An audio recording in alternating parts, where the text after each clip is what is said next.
নমস্কার বন্ধুরা, আজকে আমি তোমাদের সাথে 3 রকম পদ্ধতিতে বাড়িতে দই পাতার রেসিপি শেয়ার করব।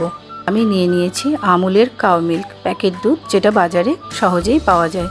তোমরা চাইলে অন্য যে কোনো প্যাকেট দুধ দিয়ে এই রেসিপিটা করে নিতে পারো, কিন্তু গরুর দুধ, যেটা দেশি গরুর দুধ আমাদের বাড়িতে গয়লা দিয়ে যায়, সেই দুধে কিন্তু কিছুমাত্র হলেও জল মেশানো থাকে।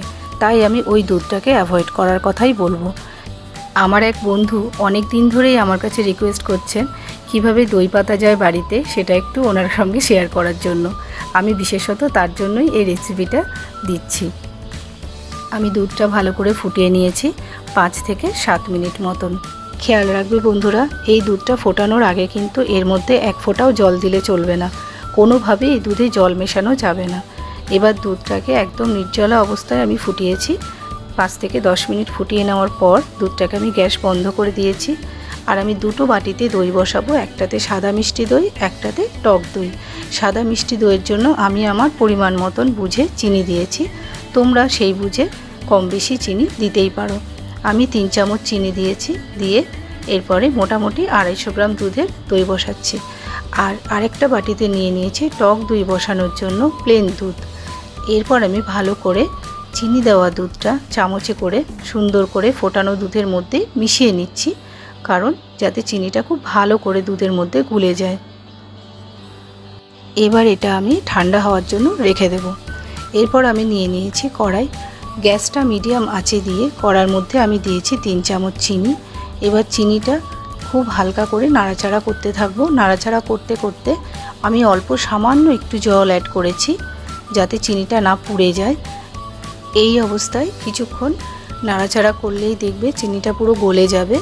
কিন্তু কোনোভাবেই যেন গ্যাসের আঁচ তোমরা বাড়িয়ে দিও না, তাহলে কিন্তু চিনিটা সম্পূর্ণভাবে কালো হয়ে পুড়ে যেতে পারে, সেক্ষেত্রে দই কিন্তু তিতো হয়ে যাবে।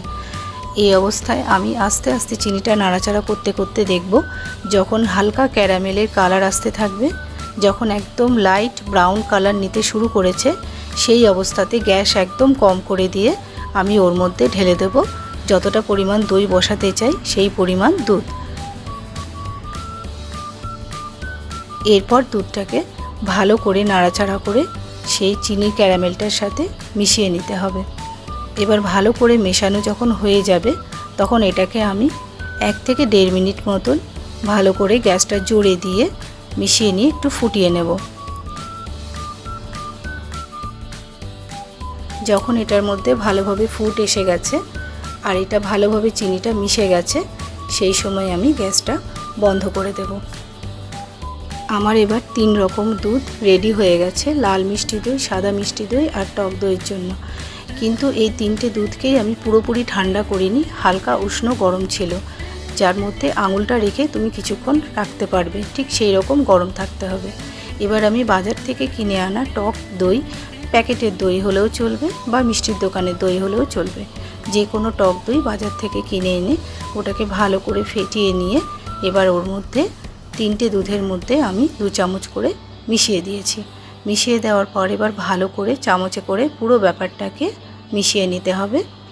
ভালোভাবে মেশানো হয়ে যাওয়ার পর এই 3টে বাটিকে কোনো রকম ডিস্টার্ব না করে 6 থেকে 7 ঘন্টা দইটা জমার জন্য রেখে দিতে হবে, যে কোনো একটু গরম স্থানে বা নর্মালি রাখলেও হবে, কারণ গরমের দিনে দই এমনিই বসে যায়, তোমরা সবাই জানো বন্ধুরা। ব্যাস, আমি এবার এই 3টে বাটিকে ভালোভাবে ঢেকে দিয়ে রেখে দেব 6 থেকে 7 ঘন্টার জন্য। 6 থেকে 7 ঘন্টা পর আমি তোমাদের দেখাচ্ছি আমার সাদা মিষ্টি দই কত সুন্দরভাবে বসে গেছে। তোমরাও বন্ধুরা এইভাবে বাড়িতে দই পাতবে, দেখবে কত সুন্দরভাবে দই বসবে, আর বাজার থেকে রোজ রোজ দই কিনে এনে খেতেও হবে না। আমি অনেক বছর ধরেই এইভাবে গরমের দিনে বাড়িতে দই পাতি। এটা হচ্ছে আমার টক দই যেটা বসিয়েছিলাম। দেখো টক দইটাও সুন্দরভাবে জমে গেছে। এই টক দই আমি 2 চামচ করে তুলে রাখবো একটা অন্য বাটিতে, যেটা দিয়ে আমি আবার পরের দিনকে দই বসাবো। রোজ রোজ দই কিনে এনে দই বসানোর কোনো দরকার নেই, এর থেকে একটু দই তুলে রাখলেই হবে। এবার আমার লাল মিষ্টি দইও খুব ভালোভাবে বসে গেছে। তোমরাও বন্ধুরা এইভাবে দই বসিও আর আমাকে জানাবে কেমন হলো। ধন্যবাদ বন্ধুরা আমার এই পুরো ভিডিওটা দেখবার জন্য। সঙ্গে থেকো, পাশে থেকো, যাতে আরও নতুন নতুন রেসিপি তোমাদের সাথে আমি শেয়ার করতে পারি। থ্যাংক ইউ বন্ধুরা।